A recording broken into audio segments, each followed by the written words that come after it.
Welcome to the Gooners Podcast, Season 7, Episode 15. We are live from Baltimore, and that's the royal we, because it's really just me sitting in a hotel room by myself at this point. But virtually speaking, I'm going to be joined by a lovely guest who you're used to seeing me with, and many, many other people who you're not, because it's an open mic show tonight. This is the Gooners Podcast.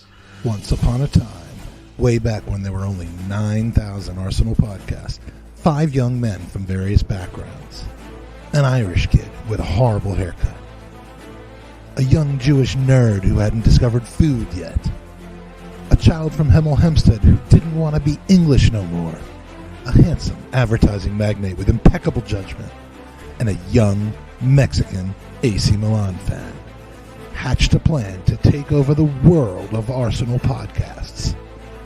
But then these boys became men. Jared, Mikey, Ewan, Magic, and Andy.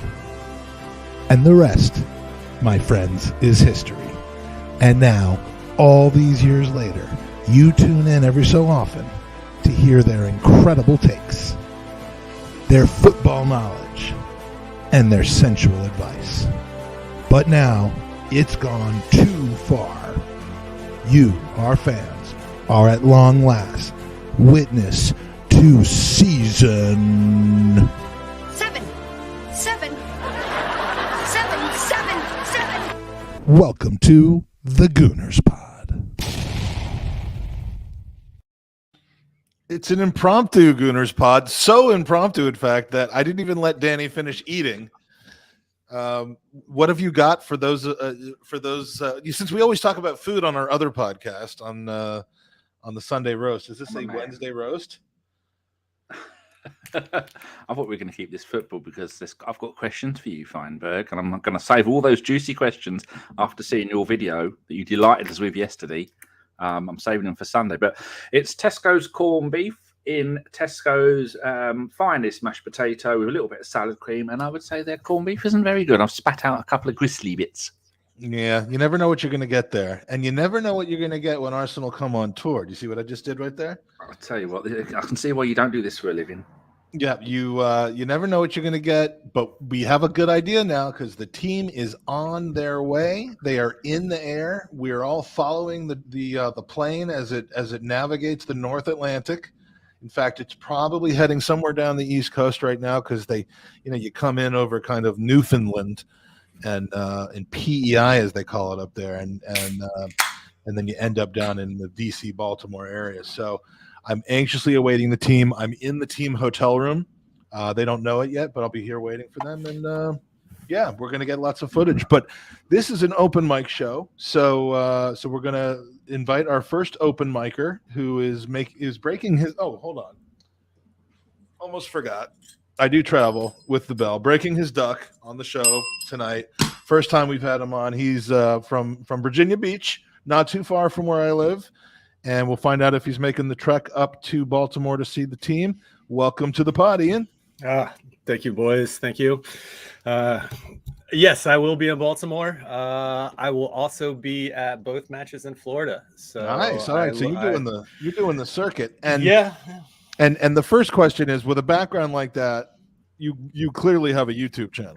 Well, I'm starting it up. I'm working on it. I have a little thing that I'm working on, and I'll drop it through you. But Danny also has a little thing that he's working on.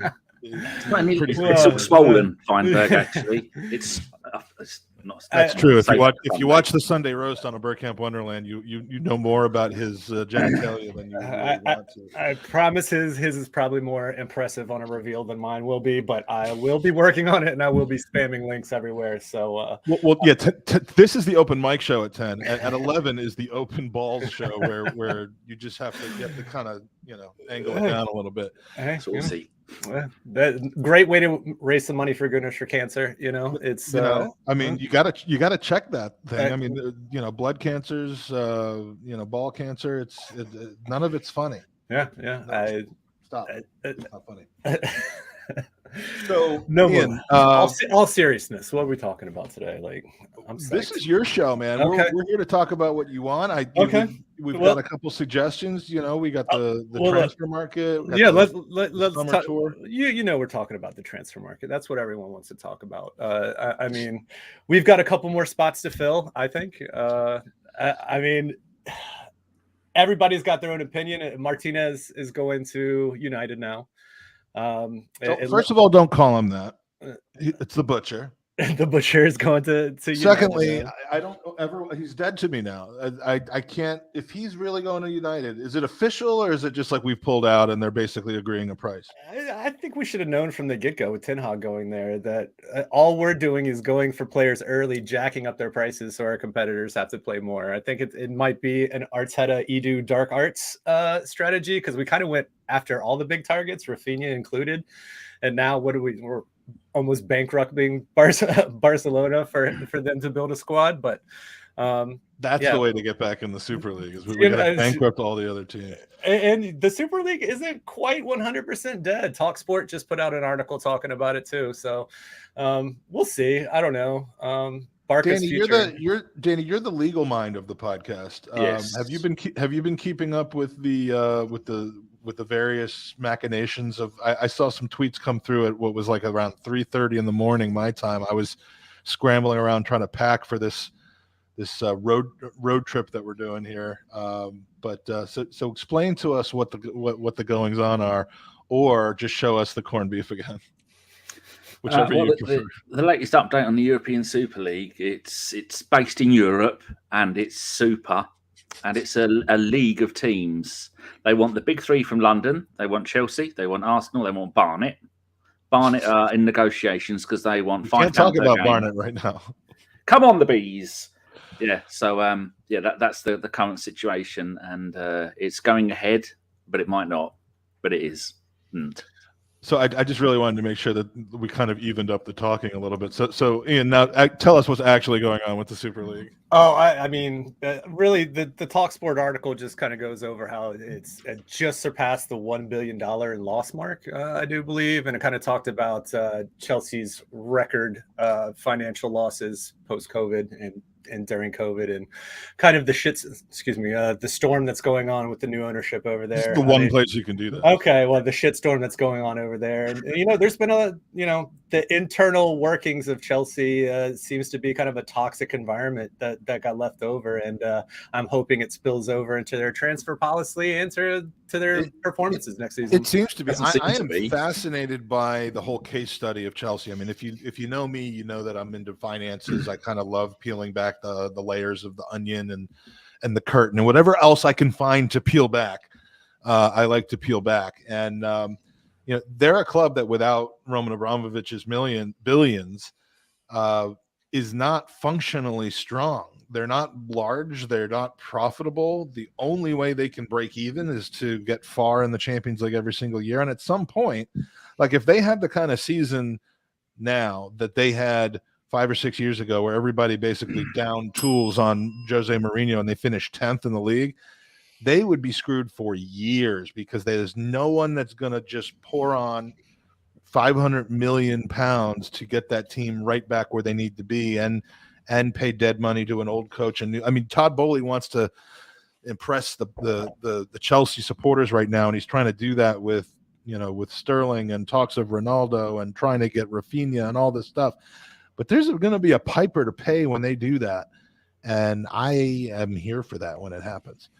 Yeah, so, I think he really just wants to make that legacy signing that, hey, I'm here and this is what I'm doing, and I'm bringing in a big name. We're going to continue this, and it's not sustainable. That they need a rebuild real bad, just like United's doing right now, just like we've done for the past 3, 4, 5 years. They need it, but let's not. I hope they're not listening. They're not listening. It's fine. They don't do their background research. I mean, everyone's been screaming it about United, and they still just don't listen. I mean, they're going to spend $65 million on a butcher that doesn't even come with meat. How did you guys feel about the Liverpool match, the 4-0? I mean, I know Liverpool started with their babies, and United put out their full squad from the get-go. But did they play today? No, it was a couple days ago. It was for some weird off-season trophy I shenanigans. legitimately didn't even know about that. Danny, Yeah. did Yeah. you? I did see that there was a couple of lovely memes going around. One of them was the old the pencil drawing confused face thing, standing in the corner and going, "Is someone going to tell them this is pre-season?" Another one of them holding up a pointy trophy, acting like they've won the World Cup. They're taking it a little bit too seriously. I mean, it's not like my mighty Peterborough United, who've got a magnificent 1-1 draw with Stevenage tonight. I mean, that's worth having its own TV show. Amazon should be on the phone to them any minute now. But I like to see the European teams. I'm looking tonight. Viva Leven lost 15-0 to Groningen. I mean, that's what I call a decent friendly. Udinese beat rapidly ends 11-0. I was at Barnet 0, Arsenal 10, or it might have been 10-1 back in the day. That's what pre-season is all about. Taking pictures of your shoes, which I did at Barnet during that game. We have a new listener, a new user, in fact, and I know that you're new because you're asking what the bell ringing means. Danny, can you explain what the bell ringing means? Mike is a colonial commoner. We annexed that country and told him to keep it, and to fit in with us over here, every time we say something that is stereotypically British, he rings the bell. Give me an example. I'm a lover of new phrases that you would never hear anywhere else other than in England or at a pub while you're watching football with a bunch of people who are like fantasizing that they are English, which is really what it's kind of all about. And you even did a show about it, and you're going to do another one soon, aren't you? Oh yeah, we have a whole tournament. We have an FA Cup, an elimination tournament of 64 of the top phrases. You know, we got diabolical, we got sixes and sevens, we got you know. What was the one that I heard today? You know, pulling up, ripping up trees, all that stuff. And then we rank them. We put them in an elimination tournament. And this year, my goal is to have the judges of that tournament be no less than some combination of Ian Dark. Derek Ray, Ian Dark, and Peter Drury. If we can get that going, is it still going to be on Sky Sports? Who uses those phrases more eloquently than them? So that's at the very least, the quintessential like the new British insults, just like the insult words. I mean, I've heard some fantastic ones that I still use that don't translate. You know, absolute bin lid. You know, stuff like that. I mean, just chef's kiss. I love top bins. That's another one. You can curse someone out in an American pub and probably get away with it. And, I have no idea what you're talking about. Exactly. Call him a dirty bin dipper. Speaking of dirty, but no, we're going to wait to bring him on. But we're gonna bring on the format here is we're going to go to 4 and then we're going to keep it at 4. So as we bring in a new person, we're going to get rid of the old person. So before we bring on Andy, any one other topic that you have the floor for, Ian? You're coming on the tour. The team's on their way for the tour. Let's actually get me a quick picture up here because today they released this, which is, and looks like you can't see the whole thing. It's 33, I think, players coming. 5 goalkeepers. Yeah, I think the new formation that we're going to be trying out this summer is a 4-2-2-2, where the 4 is the goalkeepers, and then 2 of defenders, midfielders, and forwards. I mean, that's other than the thing that we can't talk about. Any surprises on there for you? It's nice to see Walters, I guess. I mean, everybody else on the defenders list is pretty standard. I really want to see some Balogun, some Marquinhos.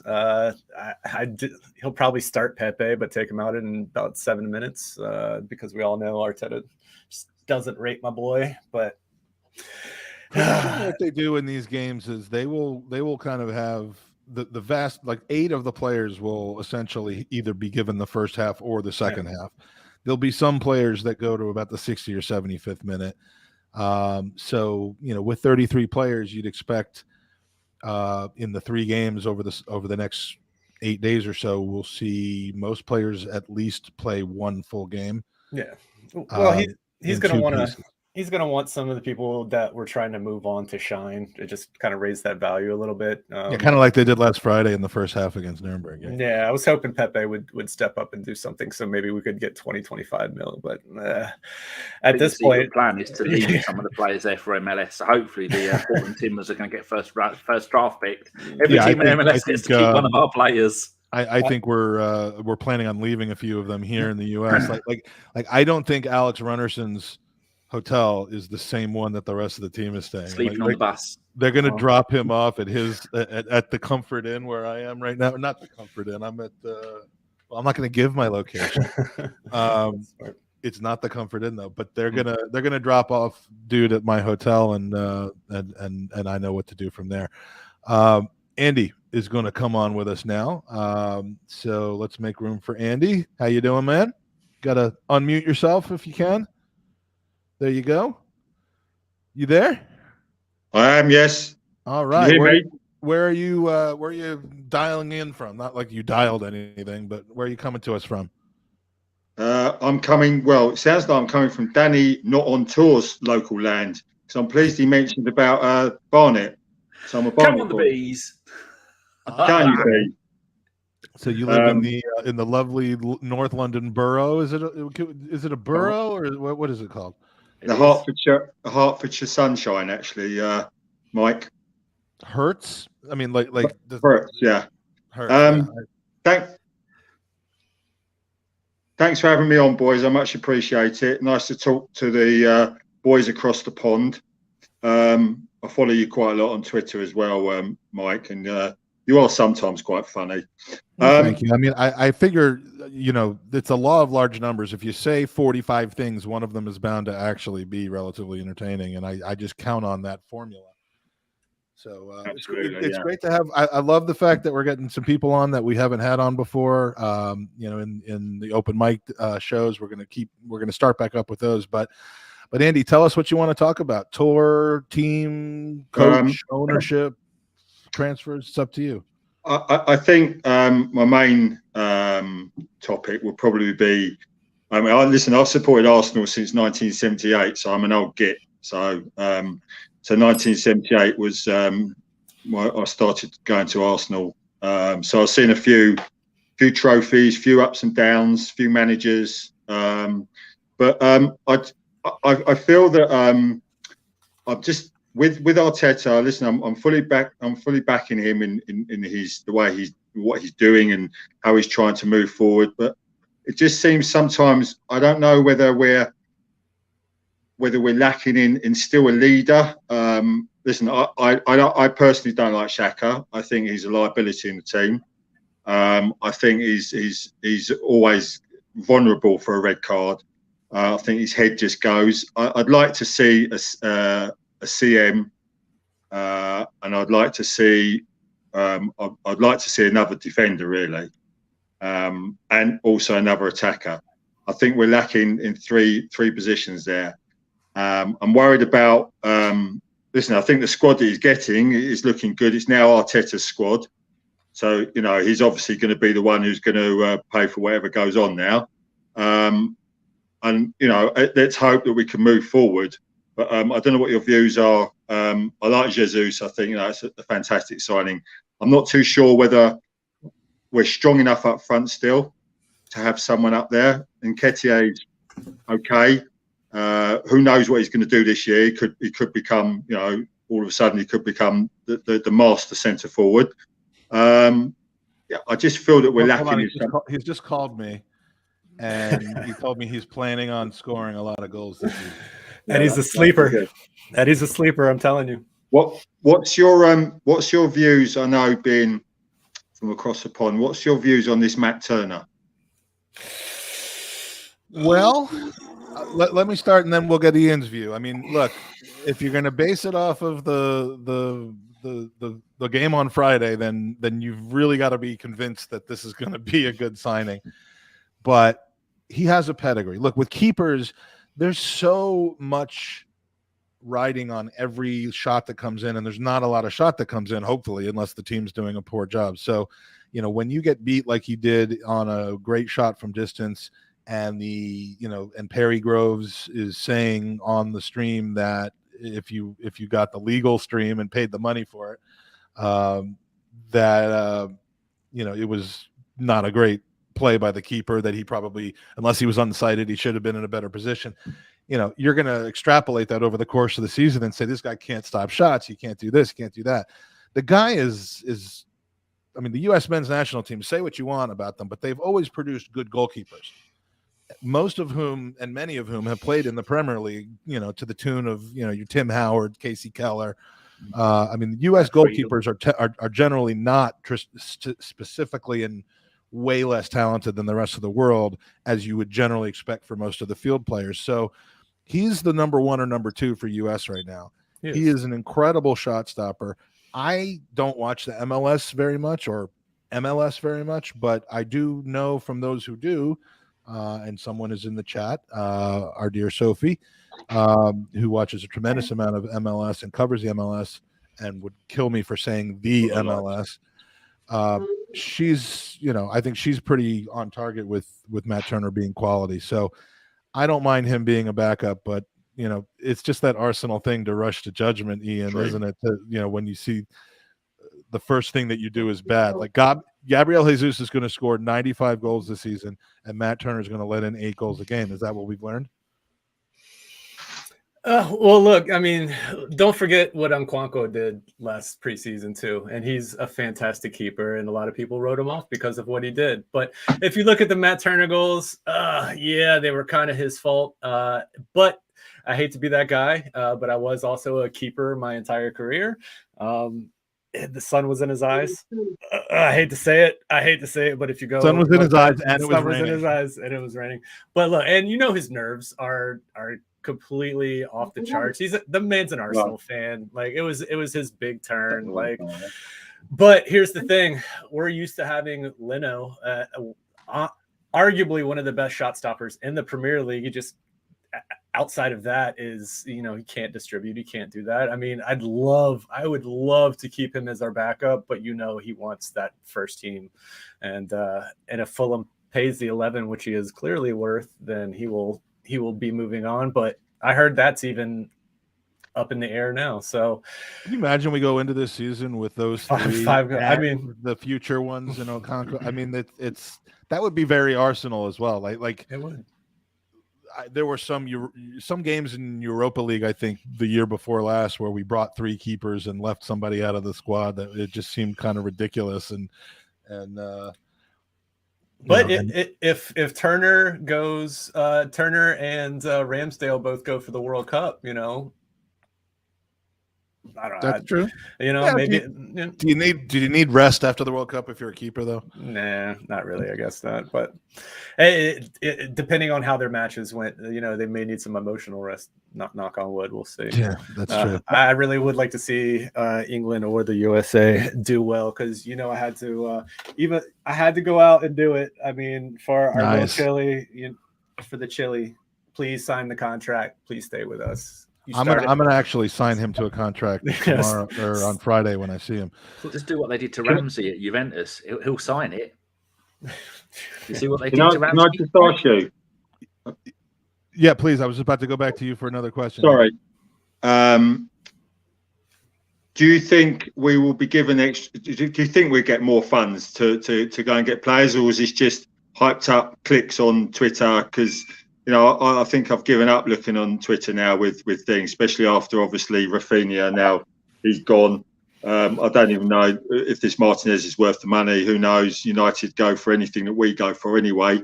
Do you think we're still on for a half decent player?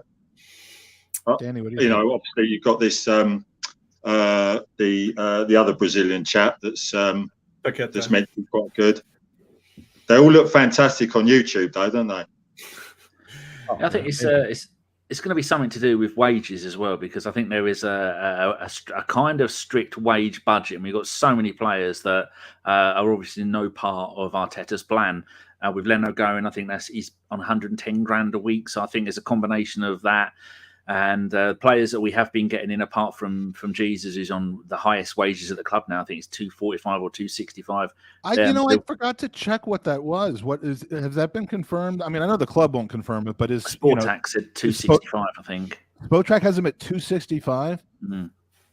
I'm surprised about that, actually. But I think it could be around 250, give or take. But they never give out all the details, do they? But once we see Leno go, then that's 110 grand off the books. And Turner's come in, and he's going to be on 30 if he's lucky.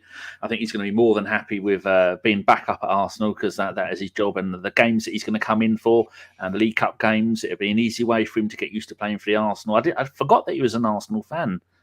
That's really good. Yeah. And I finally seen the highlights of the game. And the first goal he was unlucky with.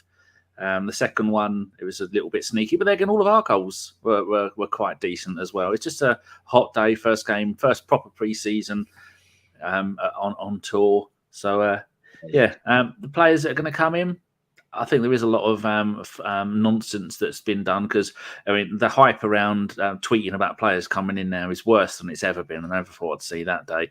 But at least we know we're not getting Ozil back, because he's gone to. He's available on a free now. No, he signed for someone. Oh, Istanbul Bakshir. They finished fourth last season. Did they have they got a load of money? Do they have a Fortnite team? Yes, they got an E-League team. Istanbul Bakashir signed another. Was that the team that had Podolski for a while? But he played for two different Turkish teams, Galatasaray, and I don't know what the other one was. But they came up through the leagues about 5 or 6 years ago. They had a lot of money, and I think Gael Clichy was there. Wow. God, Podolski, one of our most underrated number 9s. I love that guy. I've been just so distracted with everything this week. I didn't know about the Liverpool-Manchester United game. I didn't know about. You see, Spurs played the Korean All-Stars today. I don't know if you got to see the highlights of that, but it was the Korean League All-Stars, and honestly, who's the first team you mentioned? Who's the other team you mentioned? Some that just smells terrible and belongs to be in a toilet. You know how I feel about them. But okay. Aside from a cheap PK and an own goal, it would have been tied. It was. Yeah, I mean that's what we're dealing with up the lane a little bit. All right, what we're also dealing with is we got some other people to bring in. So Ian, having been first one on, we're going to say goodbye to you, but tell us where we can follow you and find you. Your Twitter is obviously on the screen here, but if you're listening, don't follow my Twitter. I just use Twitter to make memes for my Instagram. So the @goongang.afc is my Instagram. I see you all the time on Instagram. I don't go to Instagram very much, but I see these little notifications, and I see a lot of activity coming. A lot of memes too, and I admin the Virginia Beach Gooners account. I am part of the Virginia Beach Gooners crew. So if you guys ever want to take a nice vacation out to Virginia Beach and come watch the matches, just slide in the DMs, and I'll get you hooked up.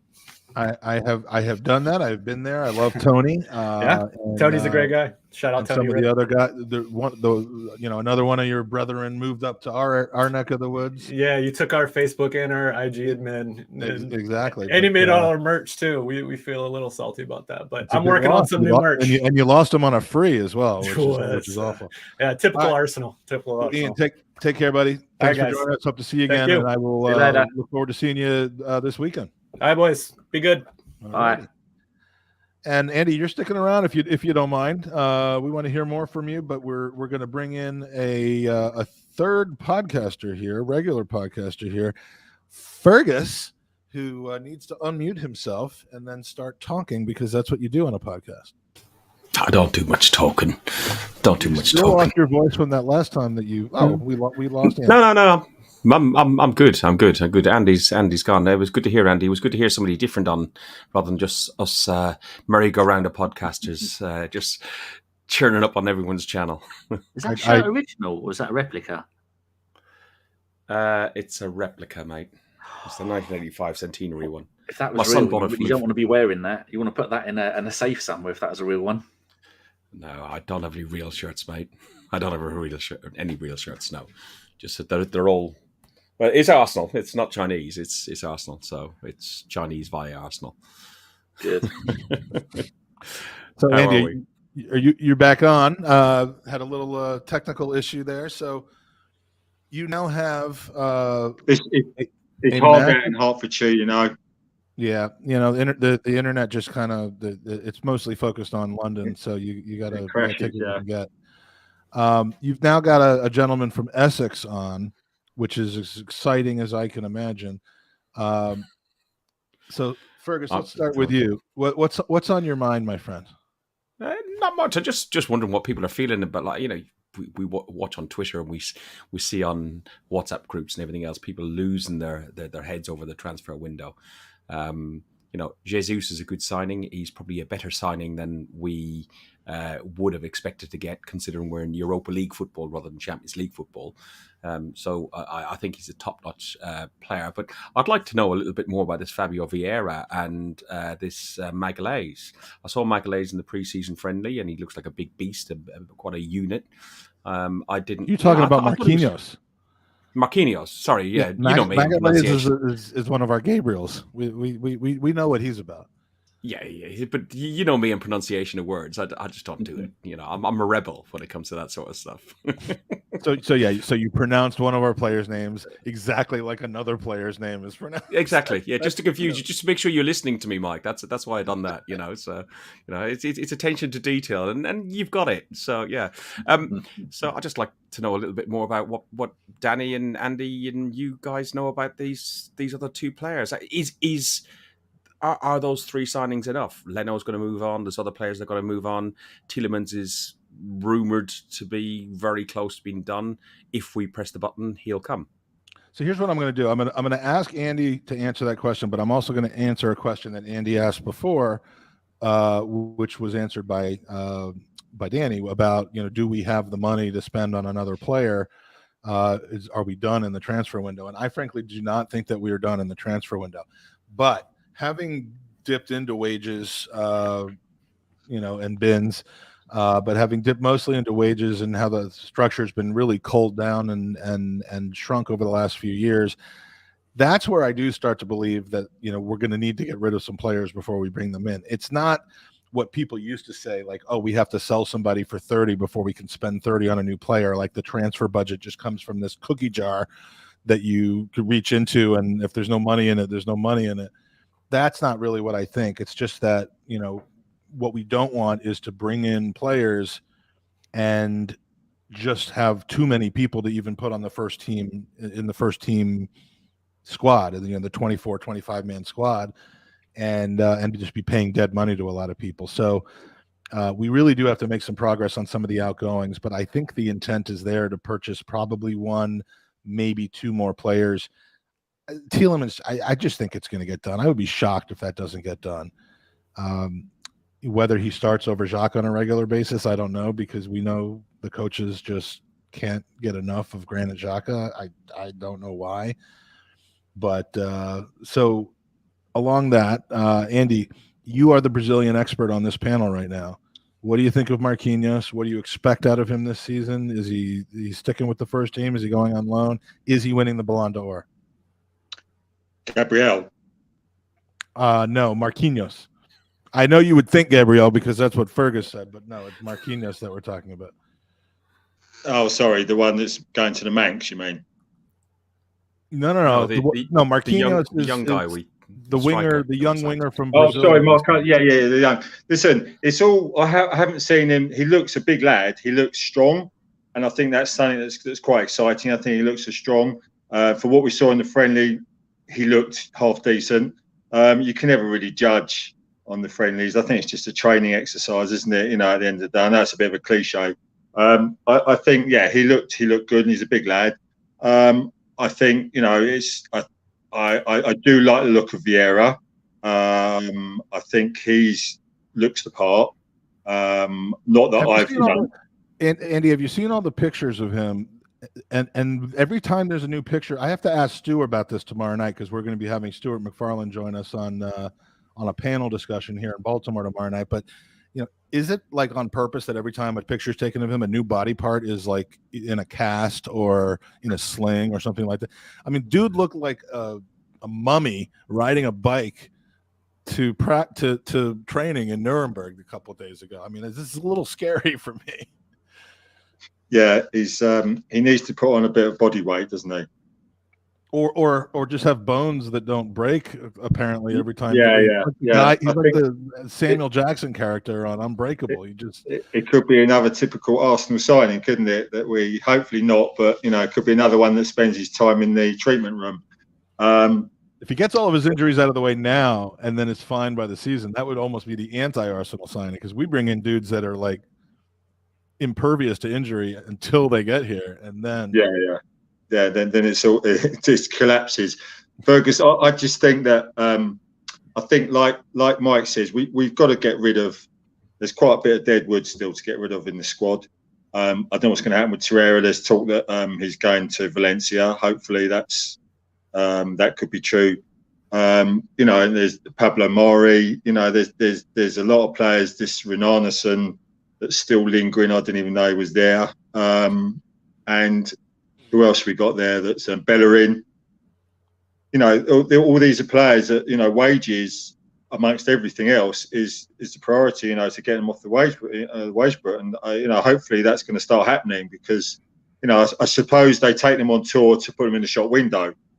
I'm hoping that this will start taking place, because we really do need to get rid of a few of them. He's done well, Arteta, to get rid of a lot of the players. I must admit, he's done very well. But seem to keep coming though. Like it's got to be strange to be someone to be in this kind of relationship where you weren't really wanted or included with the team last season. B, you're back now. C, you're traveling on this, this tour that's very, very high in PR and pictures and social media. And D, that you're really not in the plans for next year anyway. What do you do in that situation? What I was trying to find was a picture of, because Bellerin's on the plane, and it's just, where is it? I can't find it. Bellerin. That's not Bellerin. I guess was he in one of the overhead compartments? Because he's unwanted luggage.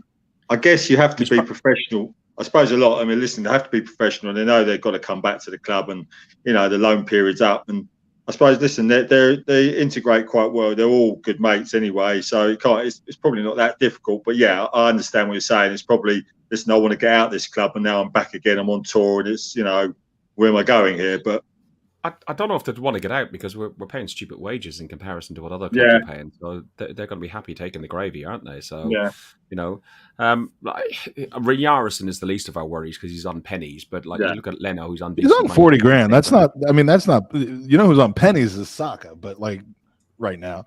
But Rennerson's on 40. Holding as well as on 25 grand. So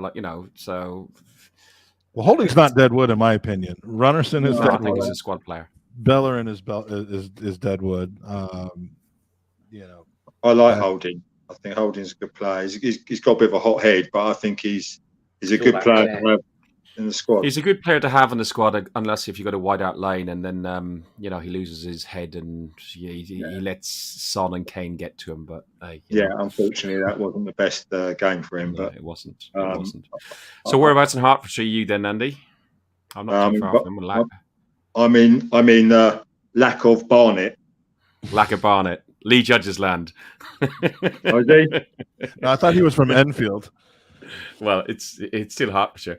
So I know that's Middlesex. Yeah. So he's around that. What Fergus was really trying to ask you is, what is your home address and postcode, and then we can put it on the. I'll put it on the scroll at the bottom of the screen. I'm not too far away from him. I'm only about 5 or 6 miles away. So. And then we'll keep you in the green room here until someone shows up at your house, and then we'll have that on camera. Gives me a good hiding. Any not because someone's coming to your house to hurt you, but any last words before we bring in our next guest? Andy, it's been great to see you. Please do come on again, hopefully you'll be following the content that we are hoping to push out over the next week and a half or so from this tour. Any social media, anything else that you want to put out there, or any local pub that you hang out at? No, I'm too old for pubs now, Mike. Back in the days, fair enough. But no, I just listen. Let's hope it's going to be a fun season. Let's hope we can progress and do move hopefully into the next step up. And let's just hope that Arteta because everyone wants him to do well. I'm sure everyone wants him to do well, and I'm just fingers crossed that he'll build this squad and we're progress. And it's been real. It's been a nice honour to be on here, Mike. Thanks for having me on, Danny and Ferg, because I see you all a lot on Twitter. I know because I see Amanda on same old Arsenal as well. So I know Ferg's been on that, and I think Mike's probably been on it as well. So it's been a pleasure talking to you guys, and keep the faith, and let's hope we get above that lot down the road. Nice to meet you. Thanks. That would be success, I think, in and of itself this season. But we hope to get to get two birds with one stone. So cheers, Andy. Appreciate you joining us, and we'll talk to you soon. Cheers, yeah, boys. Mike, just to clarify, Daniel Roberts has mentioned I hate Watford. The only reason I hate Watford is the away end is really, really narrow, and they shut the bar, so there was no beer. So that's justification enough, don't you think? The beer is a little hard to find at Watford. I've been there as a neutral maybe 3 or 4 times. I've not been there for an Arsenal away game, but it's a lovely place until you try to find beer. So next to join us is someone who has been with us in the past. It's great to see him again. Halfway around the world. It's got to be pretty damn late where he is, but I appreciate him joining us. So Mohammed from Palestine. Great to see you, my friend. How you been? Hi. Good evening, Mike. Good evening, guys. It's long time. Nice to see you again after this long time. Really. Yeah, I just kind of, after the last couple of games, I just really didn't want to get on camera and do an open mic night type of situation. And then, other than after Spurs and Newcastle was the Everton game, and I was at that one, so I couldn't do an open mic. But you've joined us a lot on the open mic and always come with a strong opinion. So tour, transfers, coach, Fergus, Danny, whatever you want to talk about, the floor is yours. Yes, first of all, unfortunately, you didn't do this show. My advice is that you always do this show, open mic show, weekly, after matches or discussing Arsenal matters and transfers, regardless of the results, because analysis is analysis, and our love for Arsenal is another thing. So we must talk about Arsenal when we win, or unfortunately, God forbid, when we lose. So it's my point of view. I'm always sit on the middle as a journalist and as an Arsenal fan, an old Arsenal fan also, Mike. So it's my pleasure to talking with you again in this fantastic program with you, with the gentlemen. About Arsenal, look, transfers, okay, of course, we are in the middle of the transfer market, so the most important thing now that every Arsenal fan talking about.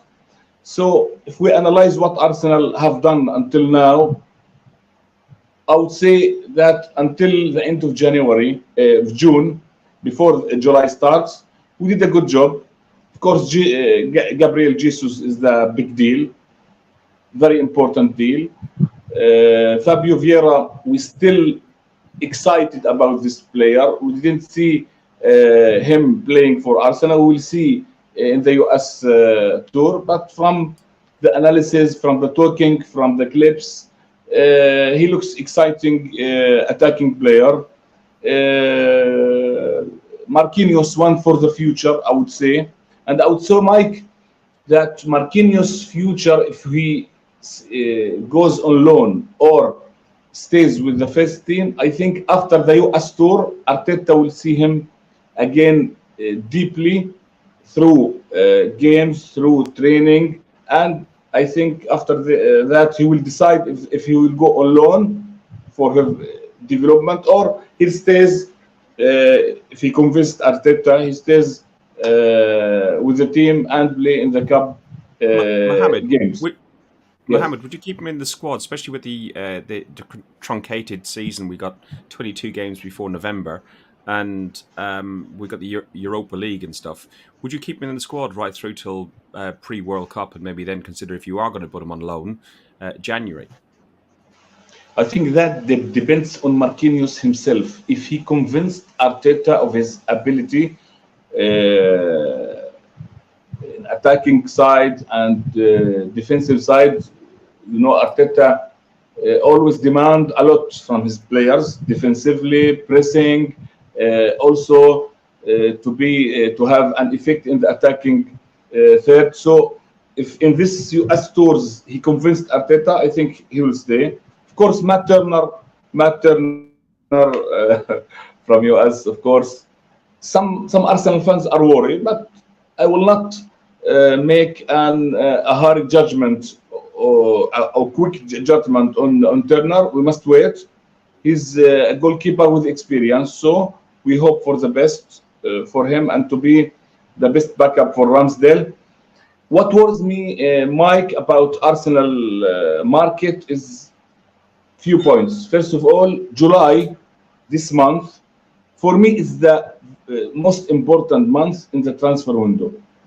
The deals, any big club make the big deals in July, because in June maybe a bit earlier, and the last month, August, most of the team enter into maybe a panic buying, maybe a lot of under pressure to buy. And the season's going on. Nicholas Pepe. Yes, no, I will talk about this point. So our slow market in July is worrying. Of course, the main reason for it is that we missed two of our main targets, which is who is Rafinha and Lisandro Martinez. Lisandro Martinez tomorrow officially will be to United, and Rafinha, we know that his preference is always to go to Barcelona, and he got his wish. So we must move quickly in the market. I think Arsenal still needs 3 very important deals to be complete team, strong team for the next crucial season. For me, with my analysis for the teams, for the all big 6 teams, and what they are doing in the window, next season, my guys, will be the toughest season in the history of the Premier League. The toughest season. This market will be crazy market. I think not going for Tielemans until now is a big mistake and big question mark, because he fits the bill, he fits all the criteria. He's a talented player, very good player, who puts a defensive performance. His performance is not only attacking. He has an impressive numbers in creating goals and assists, and also his defensive duty is very good. Tielemans is a quality player, Premier League proven, and it's a golden chance to snatch him from Leicester with this price, because he has only 1 year left in his contract, and we need in the number 8 position his caliber, his quality. So not going for Tielemans. I don't mean to cut you off, but there's a lot to unpack, and I don't want to move past the things that you're saying, and not address those or kind of have a dialogue about those. So, Marquinhos, you mentioned. I mean, he seems like a low risk signing. I think we probably ought to do more of those. We have a connection now where we're essentially have an assembly line of talented young Brazilians who suddenly are finding Arsenal to be the place to go due to our connections with Edu and having so many Brazilians on the team already. How could that be anything other than a good thing, knowing that many of them may go on loan, many of them may get sold, a little bit of the old Chelsea kind of strategy there and in bringing through guys, but it's almost that we have a connection of getting the right guys at a good price early on for the first time ever. Normally we're really late to the game. So, I think the Marquinhos signing, I agree with you, is one where he may or may not go on loan, but I don't see a downside in that whatsoever. Mike, do you think, like, if you go and look at the way we finished the end of the season, with about 18 first team players. So we wouldn't fulfill the full 25-man squad for Europe and so on, because we're only in that competition, and we blew out of steam in the end. Hence why we end up in the position that we're in, which I think is the correct position for the quality of the team that we've got at the moment. But if we want to progress and go forward and challenge in the Europa League and challenge also to get fourth and be in Champions League football next year, we need to add strength and depth. And we talked about, like somebody said in the chat about Maitland-Niles, and we talk about these other young players bringing through. We need to add an awful lot more depth. Mohammed mentioned that this season is probably going to be the most difficult season in the Premier League because we've got so many games before before the World Cup.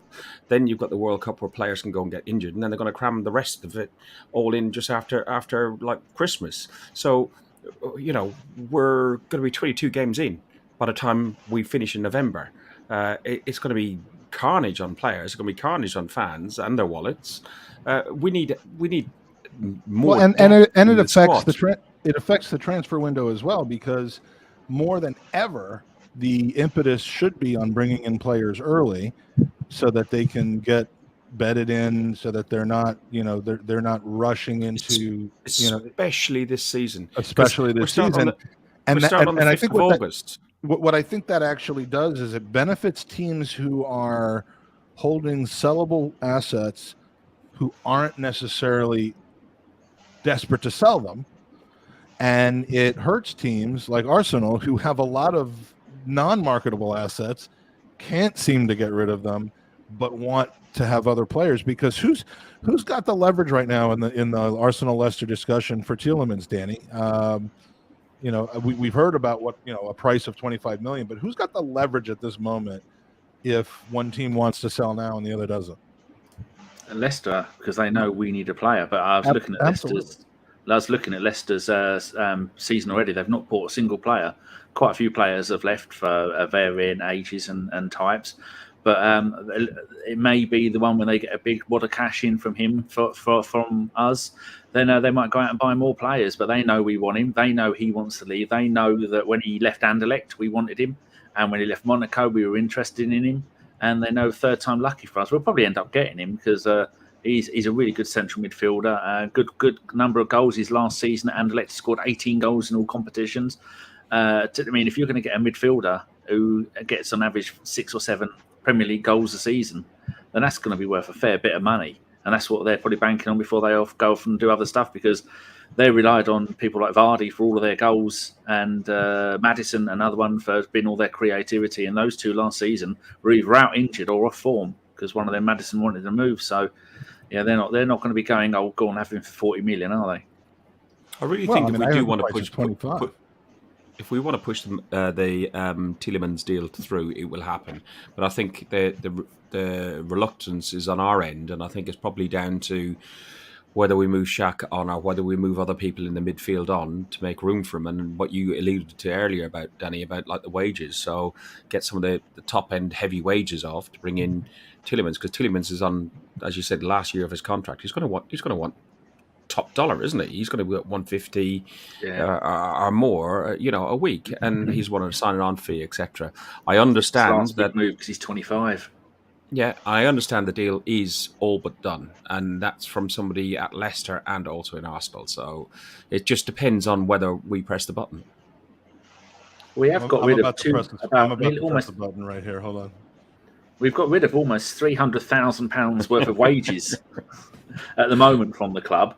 And we've spent about 250,000 bringing players in. That's per week. So we're currently in profit of about £50,000 a week in wages. We get rid of Leno. That's about 160 grand a week in wages we'll clear. And then maybe they'll go, well, that's just amount of money, like you're saying, Fergus, 150 grand ish should probably be about right.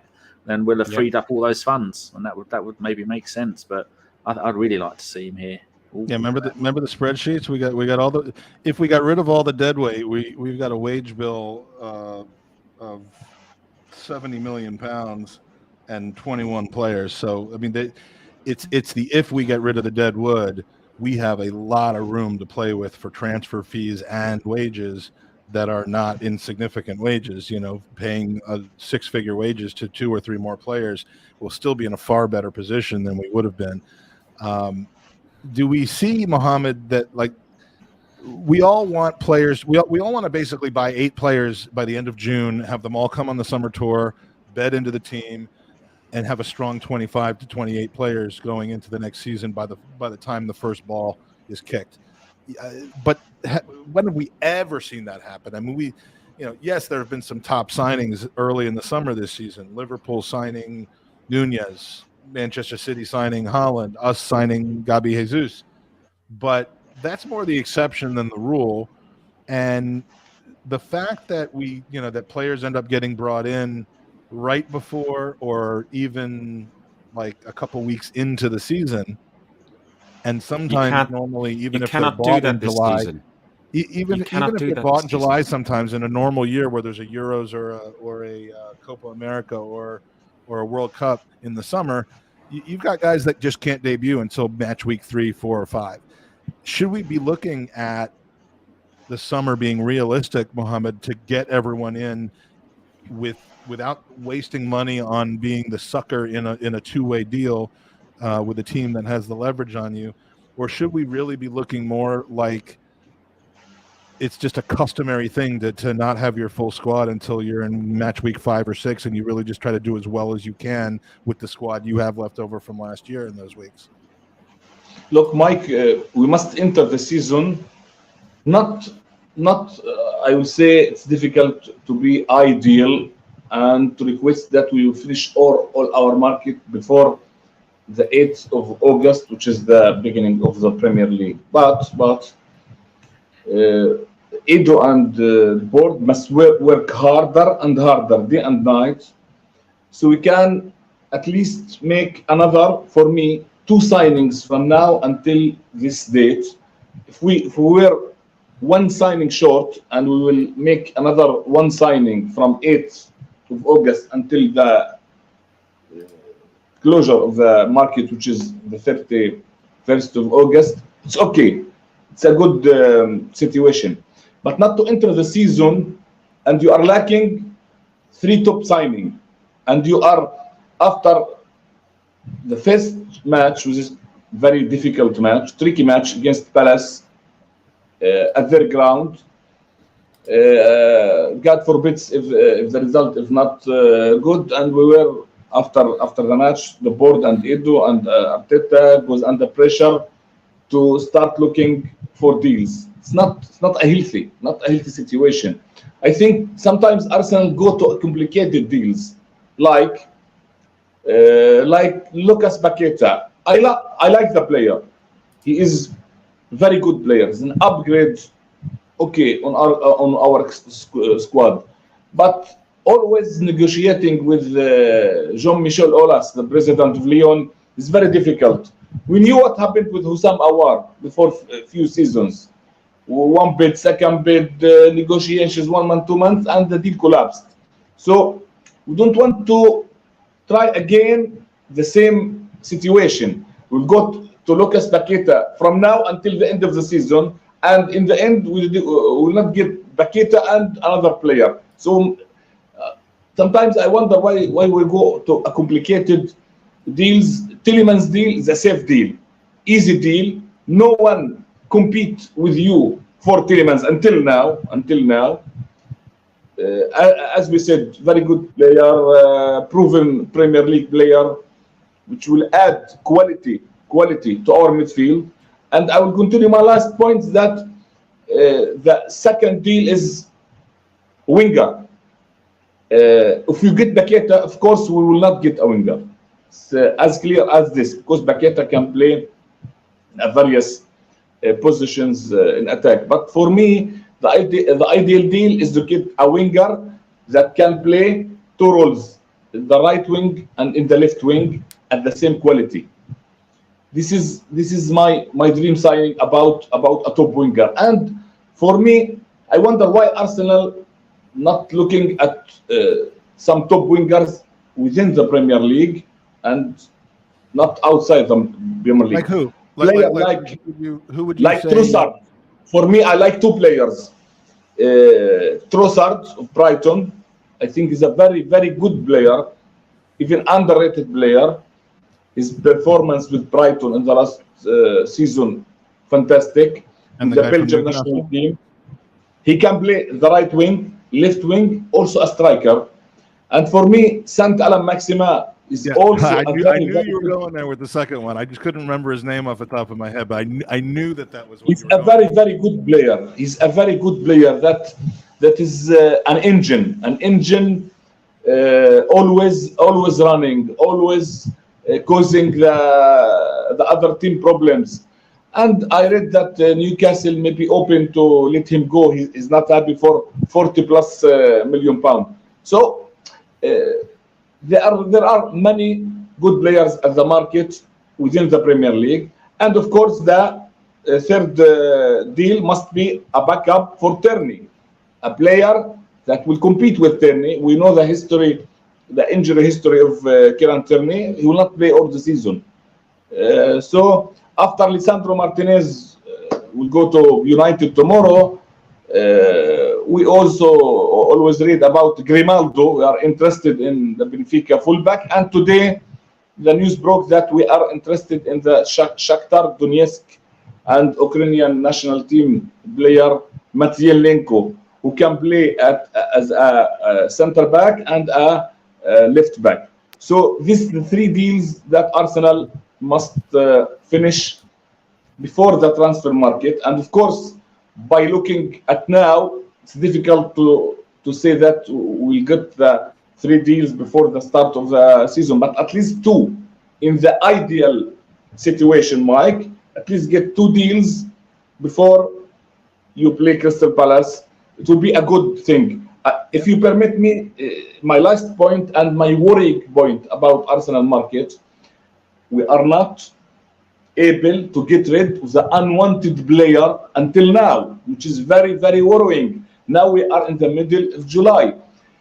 There are many unwanted players that Arsenal must sell because to trim the squad, to balance your wage bill. You are talking about 7 players: Ronason, the goalkeeper, Bellerin, Niles, Pablo Mari, Nelson, Pepe, which is difficult, of course, and Torreira. These 7 players, Arsenal are looking to get rid of and not able, of course, Leno also. So 8 players. If you count how many players Arsenal are the squad are traveling to US, 34 players are traveling to US, and not counting Charlie Patino and Karl Hein. So 36 players now in the Arsenal squad. So Mike, it's unhealthy situation also for the manager. All right. We're good, right? Okay. I love that you have a lot to say. It's an open mic show, and we're here to let you say it. But I want to make sure that we don't lose like the first half of what you're saying when you go for 5 to 10 minutes at a time. Because it ages a little bit. So we're gonna wrap it up. I do want to make one quick comment, and I saw Ray Anderson mention it in the comments, which is I have a question for you. Are you the Bell? Are you the Arsenal Bell? Because you do seem to know a lot about what's going on behind the scenes and have your views on that. Are you here to tell us that you are doing a face reveal and you're the AFC Bell? No, of course. I'm a normal guy, journalist, and an Arsenal old fan. I have my views, and I have my analysis. I have my own view of the situation of Arsenal. No, I just thought you might be. I thought you might be connected to the famous. No, of course, no. So, and of course, on Twitter, I share my views about Arsenal, analyzing Arsenal, in some YouTube channels also. Oh, okay. Well, I think it's very easy for a lot of us to kind of assume that some of these deals are easier than others, that they're more obvious than others. The one thing that I have learned is that we know nothing about what goes on behind the scenes with these transfers. We don't know what the player's thinking. Sometimes we know some things, but we don't know what the players are thinking. We don't know what the players' wives or girlfriends or children feel about certain things. We don't, we just assume that we could pluck, say, Maximin out of Newcastle that there's a set price, that he'd be happy playing someplace else, that he's in a place mentally and physically that he wants to make a move. I mean, there's so many variables that I think a lot of us sometimes look at the transfer market like Football Manager, and and I think that's fine. Speculation is fine, but when you start getting, not you, but when a person starts getting frustrated or angry that not more is being done, or that this move is so obvious, why wasn't it done earlier? We're looking at 2 dimensions out of a 9-dimensional puzzle, and so I would say let's be patient. I wouldn't be thrilled if we started the season with the 30 players that we have on our books right now, but 56. 33 are coming over, and then there's probably more that aren't, like Patino. Danny, have we lost you? Oh, God damn, I've got a damaged neck, and I have to do. I'm podcasting. I have to lean forward, and so I'm just doing this and stretching my neck out. I just WhatsApped him saying, "Are you awake?" All right, I've so got my notifications turned off. Surprisingly little talk on this open mic show about the summer tour. We have some photos to share with you of. I think they're probably getting off the plane any moment now. But the summer tour is on. We've got some events coming up, but first, is this a good idea? I mean, they couldn't get a second person to fly the plane. I saw this pictures today, Mike. Oh, there's the Bellerin picture, but yeah, we this is not good. I don't want to spread them too thin. Arsene Wenger did too many things for Arsenal, and this is we're setting for this to happen all over again. It's always nice to see these guys on the plane. It's interesting who they show and who they don't. It looks like there was a concerted attempt today at. Well, actually, Fabio looks pretty healthy there. Although he's probably holding his shoulder because there's one ankle missing, and there's a wrist missing as well. So you could be either of those. As far as we're concerned, there's no wrist there, and he's holding his arm in place because it fell off right before this picture was taken. But we've got the obligatory William Saliba. I'm actually happy here at Arsenal pictures. At least his thumb, his little finger that he's got out. Yeah, I hope he's not taking any video of the guy sitting next to him this time. Looks like they're having a party. We've got we've got what's his name from The Wire coming. Marlo Stanfield is on his way back to Baltimore. We're going to be hearing about that all the time, about how Eddie Nketiah is a dead ringer for Baltimore's own Marlo Stanfield.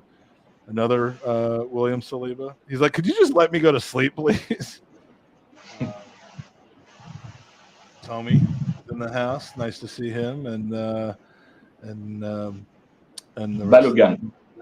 So yeah, they're on their way. It's going to be a fun 10 days. I hope that a lot of things start to clear themselves up with regards to Arsenal's team going into the season.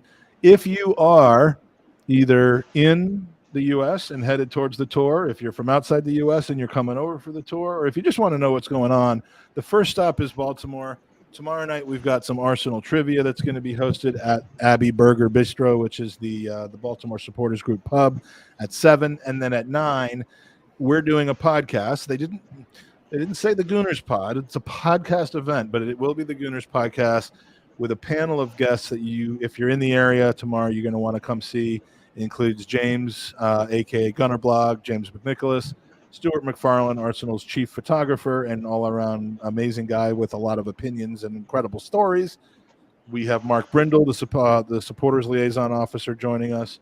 Mike Cavanaugh from the Baltimore Supporters Club called the Charm City Gooners. And as well, we have... the entrance fees are quite cheap. 7 pence, 9 pence, 12 to 6 pence, and 7 pence. It's quite cheap to get into these places. Yeah, those are the admission prices. And Kaya from Football at London will be with us tomorrow night. So it's going to be a fun night. We're going to try to live stream that event, but there's a more than 50% chance that the live streaming will not work from there. So if it doesn't, we will. And it's at 2 a.m. anyway, UK time. So if it doesn't work on a live stream, we will be recording and uploading that so that you can see what we all had to do. Friday, there's supposed to be an open training, which has now apparently been canceled or moved. we're still waiting on that. Saturday from 12 to 6 is a match day block party. We're going to be raising money for Gooners versus Cancer. We're going to be reveling. We're going to have these cups that you can get for $10, and it's a 20-ounce cup, and you can drink for the entire event in a 20-ounce cup for the 16-ounce price, and help to donate to Kit Cancer. So if you're going to the block party, remember that. And then this thing at 7 p.m. that some people might want to go to, Arsenal v. recently non-relegated Everton. Then in Orlando, I've just been informed that there's going to be a invite-only kit launch on Monday the 18th, starting at 6 p.m. UK, 1 p.m. Eastern time. The black kit will be launched. I will be in attendance. So will other luminaries. Not other luminaries, luminaries. Let yourself slip there. Yeah, and that should be fun. We'll be bringing you content from there, and I will. The moment where I find out that they don't have the black jersey in my size at the kit launch should be something to tune into. They do. It's in the camping shop. It's a tarpaulin just with an Arsenal badge on it. Suckle me. Pre-match party on Wednesday before the Orlando City game at the Harp and Celt, which is a great football pub. And then, of course, after the game, which is at 7:30, they will be back at the Harp and Celt, or Celt. Sorry, Fergus. Yes. Thursday, 7 p.m. We're going to be doing another. It's actually going to be at 6:30 p.m. We're going to be doing another show where we're going to have a lot of Arsenal players, not current players, but possibly former players like Ray Parler, folks from the team. Just you're going to want to be there. You're going to want to drink. You're going to want to grab one of these. You're going to want to buy one of these if you don't have one already, because we'll have some of these on sale so you can help represent. And just it's going to be a fun time. Come to see your fellow Gooners. And then on Saturday, we play Chelsea for the 19,000th time in the last 3 years. And we might win this one. Any last words? Will it be, there's nobody here. There's nobody here. Just like the old days, there's nobody here against Chelsea. Do you reckon? Will there have any Chelsea representation there? There should be a fair amount. I mean, I don't think a lot of the American Chelsea supporters have realized that the club's been sold. So they're still thinking, we're going to see Lukaku. We're going to. They're waiting for Drogba to roll up, aren't they? Exactly, and I think he lives in America, so I think he probably will. It's going to be a great time. Hope to see as many of you there as possible. You can't maybe miss Mike. me. I'm the guy that looks like a fatter version of me. Mike, yes, maybe you should do a special coverage of Arsenal US tour, because you are in US, so we expect special thing from you. Oh, we will be. Just subscribe to the channel. Look at the scroll at the bottom of the screen. Subscribe to us by going to goonersubscribe.com. Click that notification bell, because we're going to be going live at a moment's notice. If something happens, when Hector Bellerin walks by and whispers in my ear that we've signed the Butcher, you're not going to want to miss that moment, and you will miss that moment if you didn't click the notification bell. So that's the kind of thing that are you keeping a gerbil in your back pocket? I haven't. I've been texting him lately, and I have not heard anything back. He was supposed to break some news about a month ago, and he's gone silent since then. So I don't really know what's going on there. But I think it's the hot weather. It must be playing up with him. I'm personally getting very annoyed and frustrated with him, him or her. We really don't know. Yeah, who knows? But anyway, that's going to be a wrap for us. Mohammed, thanks for joining us. Andy, thanks for having for coming on and breaking your duck. Who else did we have? Ian at the beginning of the show was great to have on. Am I missing anyone other than Fergus and Danny? Andy. I said Andy. No, you didn't. You said Ian. Well, now you're cocking up just like I did. I believe that I said you're Andy. A true professional. I believe that I said Andy, and then I said Ian, but then maybe I said Ian twice. Let's all wait here on the air while I go back and rewind and figure it out, because that will be incredible content. So that's it for now. Come join us on the tour, and most importantly, come on, you Gooners.